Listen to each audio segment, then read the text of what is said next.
Hi friends, कैसे हो आप सब। तो मैं आपके जो है कल जो मार्केट हमारा होगा परसों मंडे को, क्योंकि आज 24 तारीख है, आज सैटरडे है। अ, और मंडे को हमारा जो है 26 तारीख है, तो 26 तारीख को इस तरह का मार्केट होगा। चलो उसकी बात कर लेते हैं।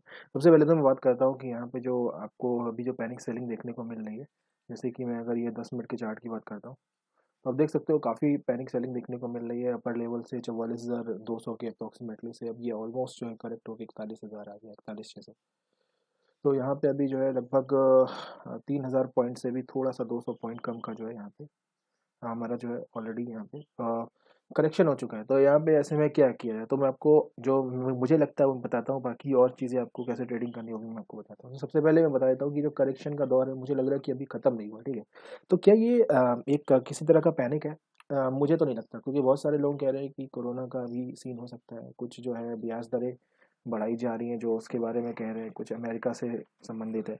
बहुत सारी चीज़ें हैं, ठीक है। तो यहाँ पे ये सब चीज़ों को नहीं, अगर आप डे ट्रेडर हो तो आप इन सब चीज़ों पे को देखना एक ऊपर ऊपर से देखो, बट इसके भरोसे पे अपनी ट्रेडिंग का डिसीजन लेना पड़े, ये चीज़ जो है बिल्कुल भी जो है अगर आप करते हो तो आप इसे छोड़ दीजिए, क्योंकि ऐसे करके नहीं होगा। देखो, मेरा अभी ये मानना है कि ये जो अभी और जो मार्केट है वो थोड़ा सा और करेक्ट हो सकता है, और ये एक हेल्दी करेक्शन है। उसके बाद देखना ये मार्केट जितनी तेजी से गिरा है, 1 2 या 2 3 दिन में पूरा का पूरा ऊपर जो है रिकवर कर जाएगा, अगर चीज़ें सही रही। ये वाकई में अगर कोरोना का पैनिक सेलिंग नहीं हुआ तो, और कोरोना का भी होता भी है ना, उसके बाद भी मुझे नहीं लगता, क्योंकि वो एक बार जो वो डर है वो ऑलरेडी मार्केट 2020 में दिखा चुका है। तो अब जो है उस डर को याद करवा करवा के यहाँ पे जो ऑपरेटर है वो आपकी जेब से पैसे निकलवाएगा, तो ध्यान रखिएगा। और सही वाकई में जो इस चार्ट में जो अभी की मैं बात करता हूँ, तो यहाँ पे देखो एक आपको सपोर्ट दिख रहा है, ठीक है।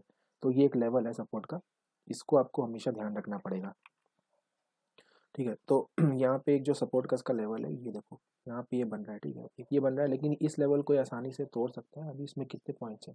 920। या तो ये यहीं से रिवर्स ले लेगा, या तो फिर मैं आपको एक चीज़ बता देता हूँ। ये डेली चार्ट, सॉरी ये 1 आवर का चार्ट है, ठीक है। 1 आवर के चार्ट में मैंने फेबो जो यहाँ पे ड्रॉ कर रखा है, देख लो यहाँ से लोएस्ट पॉइंट से अपर पॉइंट तक ड्रॉ कर रखा है। और यहाँ पे जो इसका इसके अकॉर्डिंग अगर दिखा है तो 0.5 का लेवल ये है, ठीक है। ये 0.5 का लेवल भी आ रहा है यहाँ पे, ये चीज़ आपको ध्यान रखनी है, ठीक है। 0.5 के लेवल को ब्रेकडाउन दिखा के फिर ये वापस जा सकता है, या 0.5 लेवल के लेवल से थोड़ा सा ऊपर से ये रिवर्स ले सकता है। मतलब 0.5 का जो लेवल आ रहा है वो आ रहा है 40,800, और ये भी 40,900 के आसपास का है यहाँ पे, ठीक है। ये इसको ब्रेकडाउन दिखा के, फेक ब्रेकडाउन दिखा के यहाँ से वापस की जर्नी, यहाँ से ये वापसी की जो इसकी जर्नी है, इस लेवल से यहाँ से वापसी की जर्नी कर सकता है, एक फेक ब्रेकडाउन दिखा के, ठीक है। आप इस चीज़ को ध्यान रखिएगा, ये चीज़ें आपके ध्यान में रखने वाली है। ये लेवल है हमारा, ठीक है, ये लेवल है। और इसका जो है थोड़ा बहुत ब्रेकडाउन दिखा सकता है, और ये एक हेल्दी रिट्रेसमेंट में मान के चल रहा हूँ, क्योंकि ऐसा ही हुआ है। जब जब मार्केट बढ़ी है तब तब ऐसा ही होता है। सेम चीज़ आप यहाँ पे देखना चाहो तो यहाँ पे देख सकते हो, ठीक है। यहाँ पे अगर हम फीबो का रिट्रेसमेंट लगाते हैं,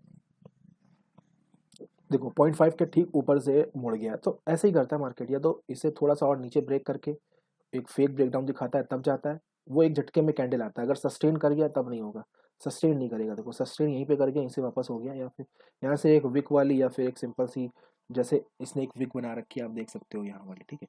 यहीं से विक बना के चला गया वापस, तो यहाँ भी ऐसे दिखा सकता है। तो वही चीज़ इसी बेसिस पे मैं ये कह रहा हूँ। और इस बार ऐसा कई बार देखा गया, ठीक है। तो उसके बाद आप देख सकते हो कितना बड़ा मोमेंटम इसने किया, कितना बड़ा, ठीक है। यहाँ से आप देख सकते हो कि 37,500 से लेके 44,000, मतलब ये ऑलमोस्ट जो है आपका 7,000 पॉइंट का एक ऑलमोस्ट जो है यहाँ पे मूवमेंट था, ठीक है। तो आप समझ सकते हो कि इस लेवल से अगर ये जाएगा तो कितना ऊपर जाएगा, ठीक है। तो ये चीज़ आप ध्यान रखना। एक अंधी मार के मतलब ऐसे ही आप कहीं सेल वेल मत करने बैठ जाना, ठीक है। डेफिनेटली अब मैं आपको बताता हूँ कि किस तरह से आप जो है मंडे का अपना ट्रेडिंग सेशन अटेंड कर सकते हो। तो मैं आपको यहाँ पे एक चीज़ बताता हूँ कि 10 मिनट का चार्ट है,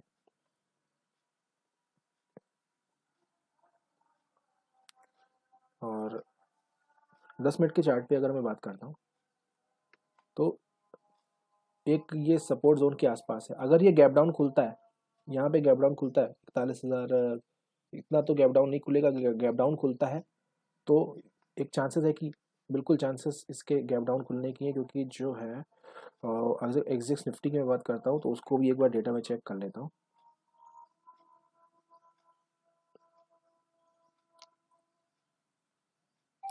18,000 पे, ठीक है। तो यहाँ पे गैप अप खुलने का, या फिर गैप डाउन या फ्लैट खुलने का है, तो हम तीनों कंडीशन में यहाँ पे बात करेंगे। ये तेरी है ले। रख दो, मैं वीडियो बना रहा हूँ। पहनोगे वो कह रहा हमें पसंद नहीं आ रही, वो बदल दोगे। तो चलिए बात कर लेते हैं कि किस तरह से आपको जो है, अगर SGX निफ्टी की मैं बात करता हूँ तो वो यहाँ पे 18,000 पे बंद हुआ है, ठीक है, यहाँ पे 18,000 पे बंद हुआ है। और इसके अकॉर्डिंग जो है ये SGX निफ्टी जो है ऊपर को खुलना चाहिए। तो लेकिन हम ये मान के चलते हैं कि वो हमें फ्लैट ही दिखाएगा, ऊपर नहीं खुलेगा। लेकिन अगर ऊपर खुल जाता है फिर नीचे खुलता है, जैसा भी खुलता है, मैं सारी बातें आपको बताता हूँ। अगर कहीं मार्केट जो है गैप अप खुल जाता है, ठीक है, और गैप अप जो है, गैप अप कहीं यहाँ पे खुलेगा, तो आप एक सेलिंग की पोजीशन बना सकते हैं। लेकिन ऐसे में सेलिंग की पोजीशन बनाई कैसी जाती है, ठीक है। रीज़न ये है कि देखो, अगर गैप अप खुलेगा तो इसके चांसेस है कि ये इस लेवल पे खुल सकता है या इस लेवल पे खुल सकता है, जो कि इसका एक रेजिस्टेंस का लेवल, ठीक है। डेफिनेटली यहाँ से आप जो है सेलिंग की पोजीशन बना सकते हैं, ठीक। तो यहाँ पे आप कैसे बनाओगे, अगर सेलिंग बहुत तेज फास्ट आई और एक बड़ी रेड कैंडल बनती है, ठीक है, बड़ी रेड कैंडल बनती है, तो उस केस में आप रिट्रेसमेंट के बाद आप एक सेलिंग की बना सकते हो, ठीक है। ध्यान रहे इस केस में आपका जो टारगेट है ना, वो इस बार आप छोटा ही रखोगे तो ज़्यादा सही है, क्योंकि ऑलरेडी बहुत सारा जो है सेलिंग आ चुकी है मार्केट में। अगर आप छोटे टारगेट, अगर क्वांटिटी आपकी सही है, मान लीजिए 2 लॉट से आप कर रहे हो, तो छोटा टारगेट रखते हो तो मुझे लगता है कि आपके लिए सेफर साइड पे रहेगा, ठीक है। और अगर खुलने के बाद ये जो है ऊपर फर्दर ऊपर को जाता है, ठीक है, तो आप समझ लीजिए कि आपको सेलिंग बिल्कुल भी नहीं करनी है, ठीक है। क्योंकि अगर एक खुलने के गैप खुलने के बाद बड़ी ग्रीन कैंडल बनाएगा, तो उसके बाद उसको जो है देखिए कि कैसा वो करता है, और अपनी प्रायोरिटी को आप चेंज कर देना। अगर वो बहुत ज़्यादा नेगेटिव साइड का नहीं दिखाएगा तो आप बाइंग का ही बनाना, बाइंग में आपको बहुत अच्छा टारगेट मिलेगा, ठीक है। अगेन ध्यान रखना कि कोई भी हो टारगेट आपका जो है 50, 60, 70, 80 इतना ही आप रखना तो ज़्यादा बेटर रहेगा। बाकी आप रुक सकते हो, अच्छी बात है, बाइंग के साइड केस पे, ठीक है। अगर ये खुलने के बाद फ्लैट रहता है तो आपको फिर प्राइस एक्शन देखना पड़ेगा कि किस तरह का वो कर रहा है, क्योंकि यहाँ पे फ्लैट रहने के बाद वो नीचे तो आएगा, बट मुझे लगता है कि इतनी आसानी से शायद ही आए, वो ट्रैप करते हुए भी आ सकता है। ये सारी चीज़ें डिपेंड करती हैं आपके जो है ट्रेडिंग स्टाइल पर कि किस तरह से आप चीज़ों को देखते हो, ठीक है। और अगर ये फ्लैट खुलता है तो आप यहाँ पे एक अपर साइड की मोमेंटम का इंतजार कर सकते हैं, और जैसे ही ये छोटा मोटा ग्रीन कैंडल बनती है उसके बाद आप सेल कर सकते हैं। और अगर ये बहुत बड़ी ग्रीन बन गई तो फिर इस बायर्स का जो है स्ट्रॉन्ग यहाँ पे एक तरह का जो है माहौल बना हुआ है, ये आप समझ लीजिए, तो फिर आप डायरेक्टली सेल मत कीजिएगा, ठीक है। तो दोनों केस में मैंने आपको बता दिया, गैप अप और फ्लैट के केस में। अब बात आती है कि गैप डाउन के केस में क्या होगा। देखिए गैप डाउन मान लीजिए यहाँ पे खुलता है, उसके बाद बड़ी ग्रीन कैंडल बनाता है, ठीक है, तो आप बाई मत करना। उसका रीज़न ये है कि ये जो है यहाँ के जो सेलर हैं उनको निकालने के लिए हो सकता है, ठीक है। तो बड़ी ग्रीन कैंडल बन जाएगी तो आपको सेल भी नहीं करना है, बट आपको शांति से बैठना है। उसके बाद देखना है कि मार्केट किस तरह से नीचे आता है, ठीक है। हो सकता है वॉलेटिलिटी क्रिएट करे, लेकिन उस वॉलेटिलिटी में मत ही पड़े तो ज़्यादा अच्छा है, ठीक है। तो फिर जो है उसके बाद किस तरह से मार्केट काम कर रहा है उसके हिसाब से हम देखेंगे।